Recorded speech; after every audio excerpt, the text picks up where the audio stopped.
My name is Ellie, 33 years old, living in a town so quiet it almost seems to forget its own name. The white wooden house where my father and I once lived sits on a hillside bathed in the fiery red of autumn leaves, with snow resting on the roof like a silent blanket during winter. 3 weeks ago, my father passed after a grueling year-long fight with pancreatic cancer. I can still hear the silence that morning before the sun had even touched the peaks of the mountains. He slipped away in his sleep like he had done so many times before when I was younger. But this time, there was no waking him. I haven't quite grown accustomed to the emptiness that follows. Each morning, I still find myself walking downstairs, expecting to see him sitting in his armchair by the window, reading the paper and sipping his coffee. And every time I pass that chair, the hollow ache in my chest tightens, almost as if he might still be there. I cared for him through every moment of his illness.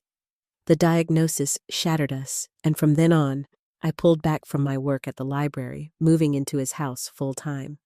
I drove him to his appointments, cooked, dispensed his medications, and sat by his side every night, making sure he could sleep. Savannah, my younger sister, was nowhere to be found. She had her life in New York, work parties, the bright city lights. When the treatments began, I reached out to her in every way I could. Texts, emails, phone calls, even a letter. But Savannah always had an excuse. Her job, her schedule, the city. Once, in a voice edged with annoyance, she told me over the phone, "You know, I don't do well with all that small-town sadness." I bit my tongue. The words I wanted to say felt too sharp, too final. Savannah and I had been close once, but ever since she left for college, a distance had crept in, like the slow erosion of a coastline. I stayed behind, anchored by family and simplicity. She flew away, chasing an elusive freedom, surrounded by the clamor of the city and its distractions. The day of Dad's funeral, Savannah showed up almost an hour late. She stepped out of a rented SUV, a black designer dress clinging to her frame, her oversized sunglasses concealing half her face. She was a stranger in her own skin. She didn't greet Mom, didn't look at me. She walked past us without a word, moving like a shadow in a place she didn't belong. It wasn't until the pastor started speaking that she settled into the front row, a reluctant guest at a wake she couldn't be bothered to acknowledge. 3 days after the funeral, Mom called us into the living room. "Your father left a will." Savannah let out a dry, disinterested laugh. "Of course he did." Mom handed me a yellowed folder and said the family lawyer would be here the next morning. That night, I sat alone in the living room, staring out the window. Snow had started falling light at first, but thickening as the hours passed. It dusted the rooftops like powdered sugar. Suddenly, I remembered something Dad had said to me during one of the long nights of his treatment. "When I'm gone, look for what I left behind. It's not in the will, it's the time." At the time, I thought he meant memories, but now those words felt heavier. They kept me awake that night as if something unseen was trying to break through. The next morning, Mr. Peterson, our family lawyer, arrived precisely on time. He was carrying a glossy black briefcase, his face as unreadable as always. We gathered around the dining table, Mom pouring tea as the silence between us thickened. Mr. Peterson opened the briefcase and began reading the will aloud. "The house and all property in this area will be transferred to Mrs. Ruth Harper." Savannah raised her eyebrows, her lips curling into a smirk. I felt as if someone had slapped me in the chest. "Lastly," Mr. Peterson continued, "the remaining property. The small back house and the rear lot will go to Ms. Ellie Harper." Savannah giggled. "The back house? You mean that old wooden shack behind the stable?" "How touching." I said nothing, but my chest felt like it was being crushed. I didn't care about the money, not really. But why had Dad given everything to Savannah, leaving me with only an old cottage that had become a forgotten retreat for his garden? When Mr. Peterson closed the file, Mom gave me a long, steady look, one that lingered in the room, carrying a message I couldn't quite decipher. Later that evening, she handed me an old iron key. "Go alone," she whispered.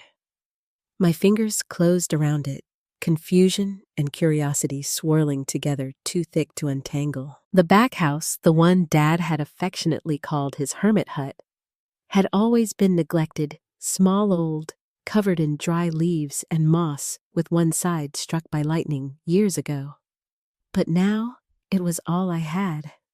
Savannah, however, couldn't contain her excitement.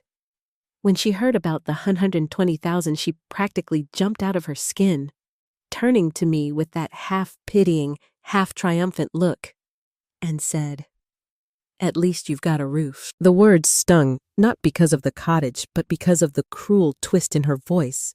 This was the sister I once loved, now buried beneath the weight of a world that had made her hard. I spent the last year at Dad's side, managing every pill, every meal, every chemo session. Savannah called, maybe a handful of times, sent flowers on Thanksgiving, then returned to her dazzling life in the city. She had no room for this, no room for us, after Mr. Peterson left that afternoon. I pulled the key from my coat pocket, the weight of it both familiar and strange, and walked alone to the backyard. The snow had finally begun to melt, leaving the earth beneath my boots, slick and wet. The back house, tucked behind a row of tall pines, stood still, silent, like a forgotten memory of something better lost in time. I pushed the peeling wooden door open. The air inside was thick with dust, and the only light was faint, trickling through cracks in the window. A heavy silence swallowed the room. Covered furniture stood as though abandoned in an old photograph. I turned on the flashlight on my phone.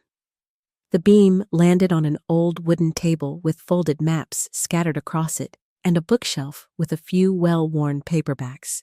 These were the things Dad once read. Says. As I stepped closer, about to leave, my eyes were drawn to something above the fireplace. A photo. It was me and Dad on the day I graduated high school, standing on the steps of the cottage, both of us holding cups of hot cocoa, smiling wide. I reached out and touched the frame. My throat tightened as memories flooded back and a tightness settled in my chest. Behind the fireplace was a small rug. Something felt off. I knelt, noticing how the rug was held down by two misaligned bricks. Gently, I lifted them. What I uncovered made my heart race, a metal trap door. My fingers trembled as I reached for the lock. The iron key fit perfectly, clicking open with a sound so deep it felt like a secret being revealed. I opened the hatch and was greeted by the cold, damp air from below. The smell of old wood mixed with earth rushed up as I hesitated, then descended the narrow staircase. The basement was small, low ceilings, the walls paneled in dark wood. A desk sat against one wall, holding a black metal box and some old notebooks. On top of the box, a handwritten note in Dad's familiar scrawl. "Ellie, open when you're ready." My hands shook as I opened the box. Inside, I didn't find cash, but a stack of neatly clipped documents. At the top, a yellow envelope labeled "Investment Account for Ellie Only." My fingers fumbled as I flipped through the papers. It was an account Dad had opened for me over 10 years ago, contributing small amounts year after year.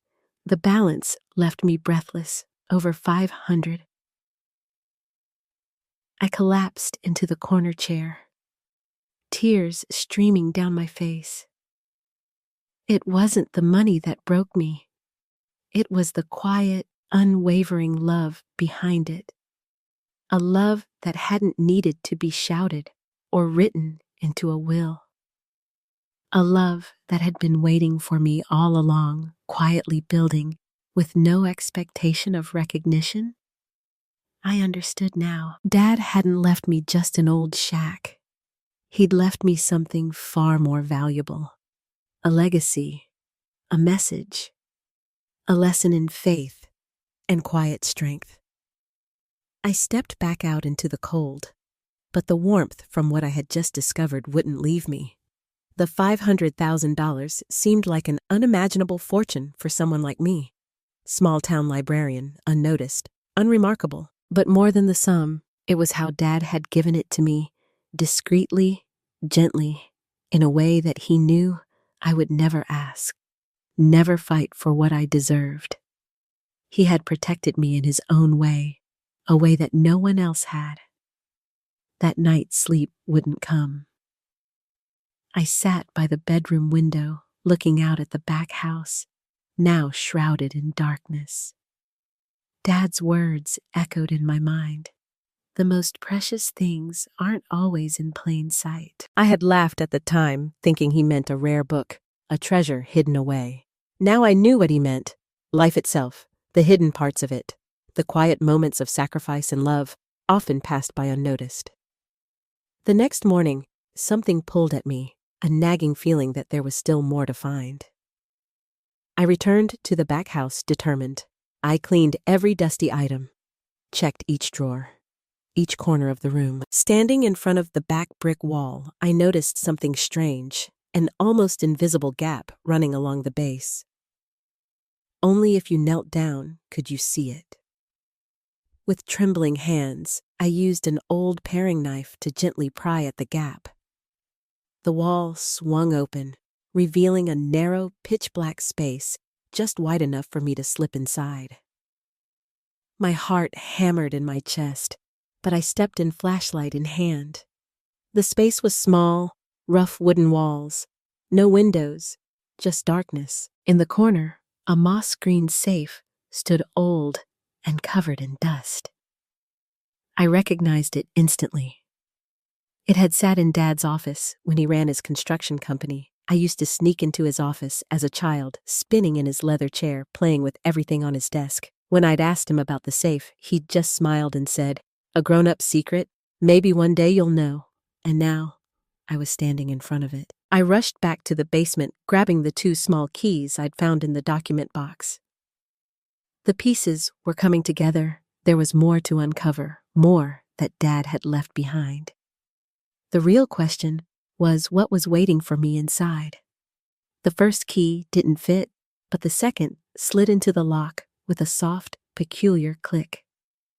I held my breath, feeling the weight of what was about to unfold. Slowly, I turned the handle. The safe door creaked open, revealing a velvet-lined interior. Black velvet boxes, each one carefully labeled in Dad's familiar handwriting, stared back at me. My heart skipped a beat. I opened each box with trembling hands. Inside were watches, not just any watches, but rare vintage pieces, each one so exquisitely crafted that I found myself unable to breathe. There was a limited edition, Rolex from 1960, a Patek Philippe I had once read about in a finance article valued at hundreds of thousands of dollars.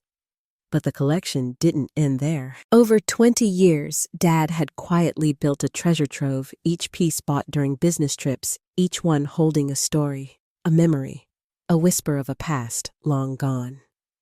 At the back of the safe was an envelope thick with certificates and appraisals from a specialist in Boston. I could barely bring myself to look at the numbers written inside. The total estimated value, nearly $528,000. I sank to the wooden floor, tears stinging my eyes. Dad had been preparing for this moment long before he passed, not just financially, but as a way to protect me. This was his message of trust, sealed inside these silent velvet boxes. A quiet, unwavering faith that I would know how to carry the weight of what he left behind. But as the reality of what I had discovered set in, another thought crept into my mind. With something of such immense value, I couldn't just keep it a secret. This wasn't something I could shoulder alone, not without guidance, not without honor. I couldn't live with the fear of what could happen if I kept quiet. I had to do right by my father's memory.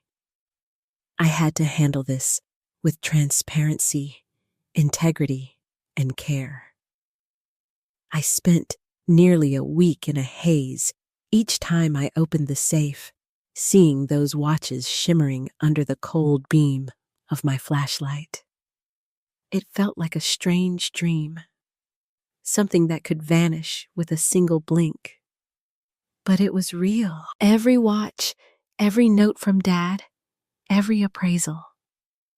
I could feel the weight of it all pressing down on me. I knew that if I stayed silent, no one would ever find out. But I also knew I couldn't leave this untouched. It wasn't just about the watches. It was about honoring the man who had trusted me, who had protected me in a way I hadn't understood until now. I called Mr. Peterson and told him everything. He listened quietly, then responded with a calm voice. Ellie, your father was meticulous. Those watches weren't titled under any name, but if they're considered part of the estate, they'll technically be part of the inheritance. His voice softened. I'd recommend hiring a licensed accountant to assess and properly declare everything. That way, there are no complications down the road. A few days later, I was introduced to Clara Jensen, a tax accountant from Montpellier. From the moment we met, I could tell she was both professional and kind. Someone who would guide me through this with care. She arrived one Friday morning with her laptop documents and a handheld scanner. Together, we opened the safe and went through each velvet box one by one.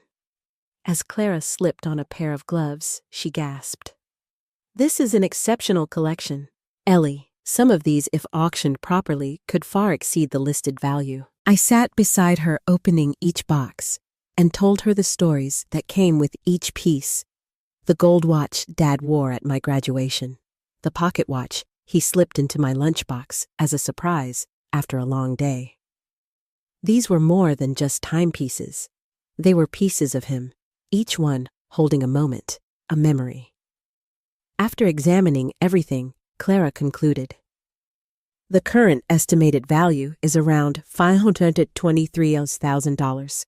You'll need to pay inheritance tax based on that. However, you can arrange payments gradually or deduct it from any sales proceeds. I nodded. I don't plan to keep them all.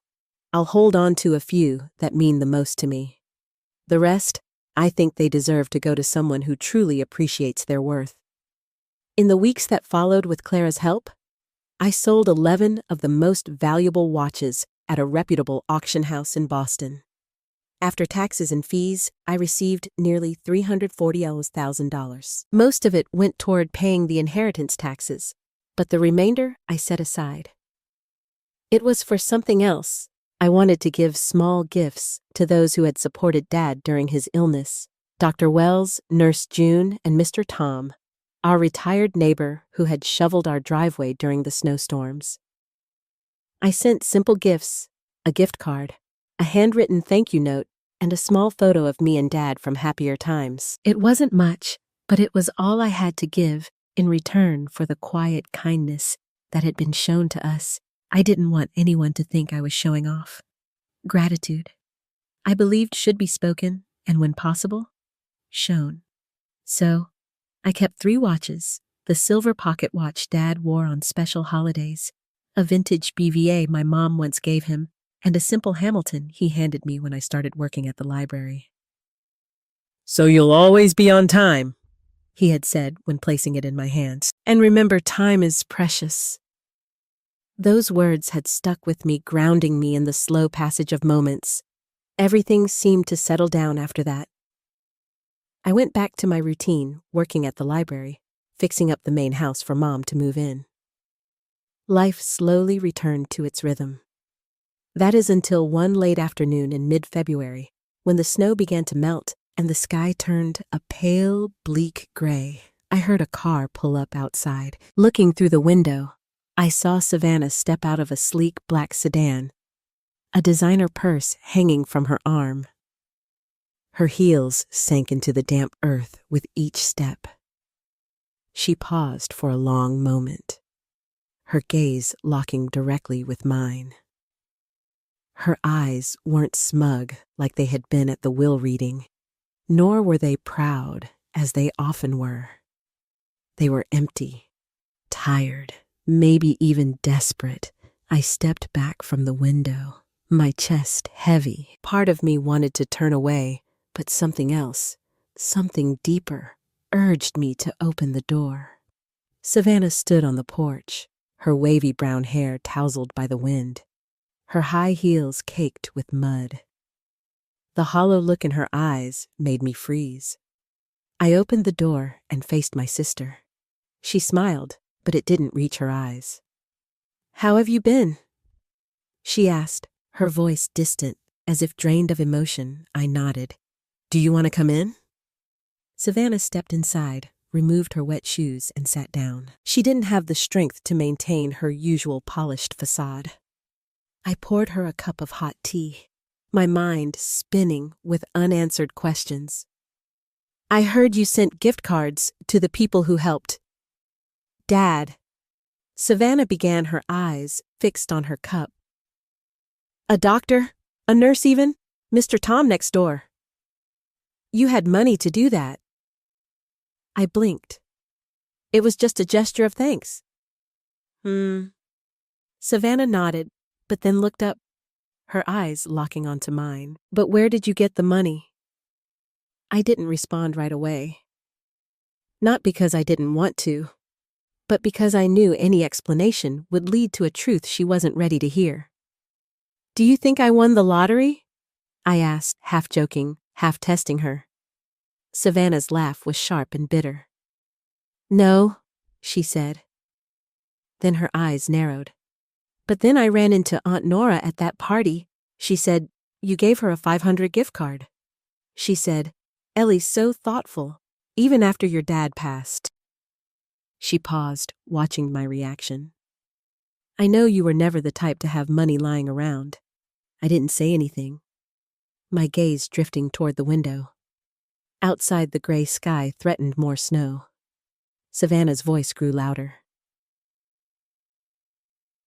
"Then I remembered how you went quiet during the will reading," she continued, her voice rising. "How you kept sneaking around that back house like you were hiding something. And then I remembered Dad's old office safe." She leaned forward, eyes intense. I started wondering, is there something in that house I don't know about?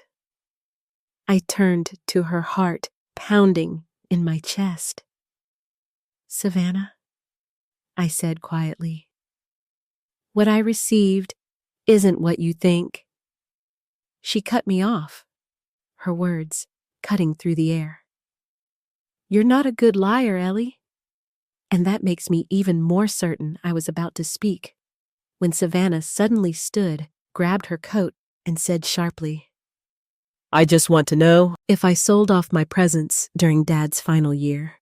The least I deserve is to know what I missed."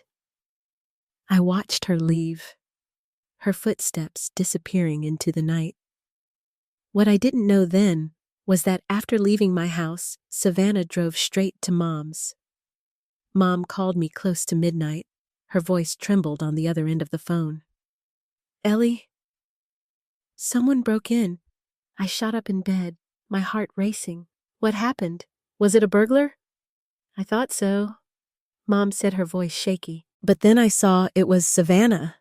She had a flashlight with her, and I heard noises coming from the basement. I asked her what was going on, but she wouldn't answer. Then she ran upstairs and left in a hurry. I didn't waste a second.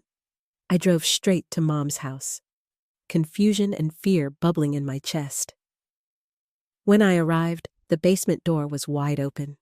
The floor was a mess.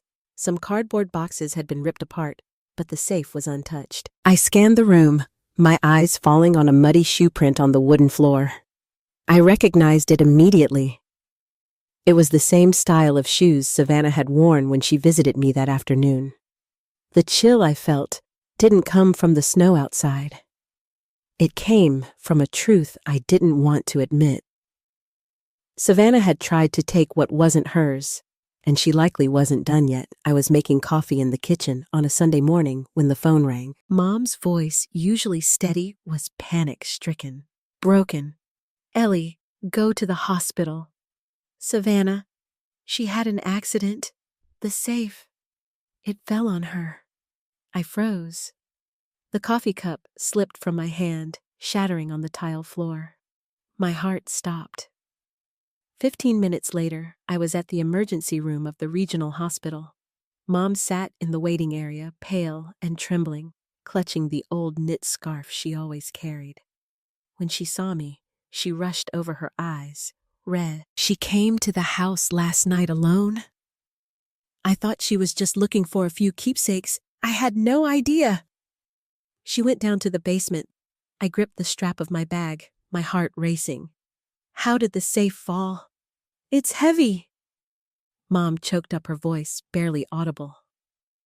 I think she tried to open it, maybe forced it, pulled, or tilted it, then lost her balance. I heard that loud crash followed by her screaming. She looked at me, her face pale with fear. I thought my heart stopped. About an hour later, the doctor came out. Savannah had a broken right leg, soft tissue injuries in her lower back, and would need to stay in the hospital for at least a few weeks. I walked into her room. She lay there, her leg in a cast, staring blankly at the ceiling. There was no sign of regret, no sign of the guilt I expected. She didn't even look up when I entered. "What are you doing here?" she asked dryly. "I'm not really sure," I replied honestly, standing a few feet from her bed. Savannah scoffed. "Don't look at me like you've never kept secrets." She fixed her eyes on mine. "I know what's in the safe. Don't think I'm stupid." I stayed silent. She continued, her voice exhausted, but still sharp. "You're not the only one who's had it rough. My life hasn't been easy either." Her eyes locked on mine, searching for something. "Ellie?" I couldn't argue with her, not while she was lying in a hospital bed, wounded both physically and emotionally. What she had done was wrong, but I wasn't heartless enough to walk away completely. As I was about to leave, a man in a dark suit walked in. I recognized him immediately, Ryan, Savannah's husband. He didn't even glance at me as he approached her bedside, placing a stack of papers on the nightstand. "I brought the divorce papers," he said, his voice firm and cold. "I signed them." Savannah froze. "What?" Ryan didn't flinch. "I know what you've been doing. Blew through your inheritance, credit cards, designer bags, hiring a personal stylist." "It's over, Savannah. You've crossed a line." Savannah gasped, then yelled, "I just wanted what's mine. I'm his daughter too." Ryan's gaze was devoid of any warmth. "Your father gave you your share, $100,000, and you burned through it in less than a year on things that meant nothing. Don't blame others for your choices." He turned to me, his voice softening, but still tinged with regret. "I'm sorry, Ellie. You didn't deserve to be dragged into this." After Ryan left, Savannah threw her pillow to the floor, her frustration erupting in silence. "He doesn't understand," she muttered, "and neither do you." I picked up the pillow and placed it back on her bed, my voice quiet but firm. "No, Savannah, you're the one who refuses to understand." She turned away, her tears falling silently, pooling next to the unsigned divorce papers on the nightstand. A part-time job magazine lay beside them, its cover reading in bold, "Start over. It's not too late." I walked out, my heart heavy with the weight of her choices. I didn't know if Savannah had the courage to change, but I knew this time she had no one left to lean on. Maybe that was the only way she would learn, by losing everything she thought she could control. A few weeks after Savannah was discharged, spring arrived in our little town. The last patches of snow melted off the wooden porch, and sunlight streamed through the window, casting warmth into the rooms. Mom and I settled back into our routine. We fixed up the main house, rearranged the backyard the way Dad used to every year. But this time, It felt different, as I gently folded Dad's old scarves and tucked them into a cedar chest. I sank to the floor. My hand rested instinctively on my belly. Yes, I was pregnant. I had found out 2 days after I left the hospital. At first, it was mild morning nausea, then unusual fatigue. I thought it was just stress, but that test, those 2 red lines changed everything. I cried, but not out of fear. Not even from shock, really. It was a flood of emotion, a realization that a new life was forming within me. When I told Mom, she held me for a long time. Her hands trembled, but her eyes lit up with pure joy. "Your father, he would have been so happy," she whispered, her voice thick with love. "He always dreamed of holding a grandchild." I nodded, swallowing my emotions. Even the thought of it made the tears threaten again. I made the decision to move in with Mom for good. Not just because she needed me, but because I needed her too. Her calm strength, her wisdom, her ability to always know what to say would be my anchor as I stepped into motherhood. I took a leave of absence from the library, pouring everything I had into preparing our home for a new beginning. I had never expected that my life would take this turn, but as I began to build a family, Savannah moved in the opposite direction. She found a small rental near the industrial zone on the west side of town. After signing the divorce papers, Ryan had cut off her credit cards, her car, and all financial support. For the first time in her life, Savannah had to face reality. She applied for a job, waking up early each morning to work part-time at a hardware store just to make rent. Mom visited her a few times. She couldn't help herself. She was still Mom, forgiving and soft-hearted, always leaving room for those who had hurt her. I didn't go. Not out of anger, but because I knew. Savannah needed to face the life she had once looked down upon. The life that was simple, quiet, yet rich in meaning. One day, Savannah came to my house, unannounced. She stood outside holding a small cardboard box. When I opened the door, she was silent for a long moment before handing it to me. "These were Dad's," she said quietly. "I found them in an old document bag at my apartment with Ryan. I thought you should have them." I took the box from her hands and opened it. Inside were old photos of Dad and a few handwritten notes, including one unopened letter addressed to me. "Ellie, if you're reading this, then I'm probably no longer around, but I believe in you the way you've always pushed through hard times. I left you the back house, not because it's the smallest, but because it holds the biggest thing. My trust." I folded the letter carefully and looked up at Savannah. Her head was lowered, her eyes brimming with tears. "I'm sorry," she whispered.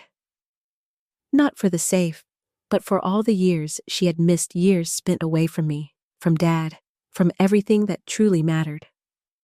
I didn't speak. I just nodded, knowing that forgiveness isn't a word. It's the absence of resentment. She turned and walked back toward the windy road, her shoulders hunched with the weight of everything unspoken. I stepped back inside, my hand resting gently on my growing belly. An old chapter had closed, a chapter of loss, envy, and painful lessons. But ahead of me was a new one where I wouldn't be alone. I would become a mother. I hoped my child would grow up in a home filled with love, truth, and forgiveness. I couldn't bring Dad back to tell him that he was going to be a grandpa. But I believed wherever he was watching, smiling. My story, it seemed, had become one of transformation, of loss, giving way to renewal. From that old garden shed, I hadn't just found a material inheritance. I rediscovered trust, gratitude, and the true meaning of family. While my sister lost everything to greed, I found the true value of unconditional love now as I prepare to welcome a new life. I understand that beginnings often grow from the simplest places and sometimes from where we least expect. And as I reflect on Ellie's choices and Savannah's downfall, I can't help but wonder who truly inherited the most. What do you think? Share your thoughts below. And don't forget to follow the channel for more heartfelt and surprising family stories to come.